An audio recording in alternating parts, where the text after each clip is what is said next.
एक बार की बात है, एक छोटे से गांव में रोहन नाम का एक लड़का रहता था। रोहन अपने आलस्य और महत्वाकांक्षा की कमी के लिए जाना जाता था। उसे समय बर्बाद करने और महत्वपूर्ण कार्यों को टालने की आदत थी। अपने परिवार और दोस्तों से लगातार समय की कद्र करने की सलाह मिलने के बावजूद रोहन को समय की अहमियत समझ में नहीं आई। एक दिन गांव में मिस्टर गुप्ता नाम के एक बुद्धिमान बूढ़े व्यक्ति का आगमन हुआ। वह अपनी बुद्धिमत्ता और लोगों की समस्याओं को हल करने की क्षमता के लिए जाने जाते थे। यह बात जल्दी ही फैल गई और रोहन को श्री गुप्ता के आने की खबर मिल गई। उत्सुकता से उसने बूढ़े व्यक्ति से मार्गदर्शन लेने का फैसला किया। रोहन श्री गुप्ता के पास गया, जो एक बड़े बरगद के पेड़ के नीचे बैठे थे। उसने सम्मानपूर्वक सिर झुकाकर पूछा, सर, मुझे बताया गया है कि आप में बहुत बुद्धि है। क्या आप मुझे बता सकते हैं कि मैं अपने जीवन का अधिकतम लाभ कैसे उठा सकता हूं? श्री गुप्ता ने मुस्कुराते हुए सिर हिलाया, युवक के संघर्ष को समझते हुए। उन्होंने अपने बैग से एक घंटा निकाला और रोहन को थमा दिया। उन्होंने कहा कि यह घंटा समय का प्रतीक है। रेत का हर कण आपके जीवन के एक अनमोल पल का प्रतिनिधित्व करता है। रोहन ने घंटा अपने हाथों में थाम लिया और उसके महत्व का भार महसूस किया। अब श्री गुप्ता ने आगे कहा, मैं चाहता हूं कि आप कल्पना करें कि इस रेत घड़ी से गिरने वाला रेत का हर कण एक बर्बाद अवसर है। हर बार जब आप टाल मटोल करते हैं या समय बर्बाद करते हैं तो एक दाना हमेशा के लिए फिसल जाता है। रोहन को अपने काम की गंभीरता का एहसास हुआ और उसने श्री गुप्ता की बात ध्यान से सुनी। समय एक अनमोल तोहफा है मेरे बेटे। ये किसी का इंतजार नहीं करता। हर बीतता हुआ सेकंड ऐसा सेकंड है जिसे तुम वापस नहीं पा सकते। अगर आप इसे बर्बाद करते रहेंगे तो एक दिन आप पछतावे से भरे हुए जागेंगे।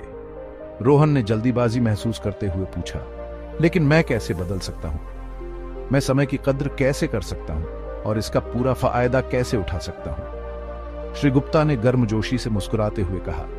उन्होंने कहा कि इसकी शुरुआत छोटे छोटे कदमों से होती है। लक्ष्य निर्धारित करके शुरुआत करें और अपने कार्यों को प्राथमिकता दें। उन्हें प्रबंधनीय भागों में विभाजित करें और उन्हें एक एक करके पूरा करने पर ध्यान केंद्रित करें।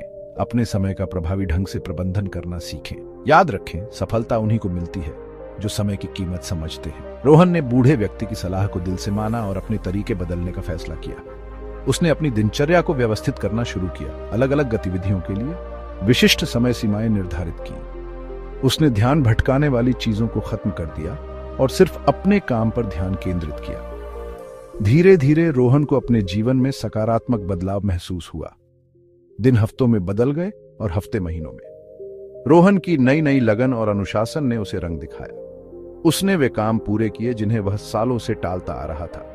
उसने अपने जुनून को पूरा किया और अपनी छिपी हुई प्रतिभाओं को पहचाना। गांव के लोग रोहन में आए असाधारण बदलाव को देखकर आश्चर्यचकित थे। समय के साथ रोहन को एहसास हुआ कि समय की असली ताकत सिर्फ काम पूरा करने में नहीं, बल्कि रिश्तों को बेहतर बनाने में है। उसने अपने परिवार और दोस्तों के साथ अच्छा समय बिताया और उनके साथ बिताए पलों की सराहना की। वह समझ गया कि समय एक सीमित संसाधन है और प्रियजनों के साथ बिताया गया हर पल एक खजाना है। साल बीत गए और रोहन बूढ़ा हो गया। उसके गांव ने उसकी उल्लेखनीय उपलब्धियों और समय के बुद्धिमानी भरे उपयोग के लिए उसे सम्मानित किया। उन्होंने अपनी यात्रा को युवा पीढ़ी के साथ साझा किया और उनसे हर गुजरते पल को संजोने और अपने जीवन का भरपूर आनंद उठाने का आग्रह किया। रोहन की कहानी दूर दूर तक फैली, जिसने अनगिनत लोगों को समय के साथ अपने रिश्ते का पुनर्मूल्यांकन करने के लिए प्रेरित किया। लोगों को यह समझ में आने लगा कि समय सिर्फ एक वस्तु नहीं है, बल्कि एक अनमोल उपहार है जिसे संजो कर रखना चाहिए। और इस प्रकार श्री गुप्ता की बुद्धिमत्ता और रोहन के परिवर्तित जीवन के तहत गांव फला फूला तथा हर किसी को समय के महत्व और उनके भाग्य को आकार देने में निहित इसकी शक्ति की याद दिलाई।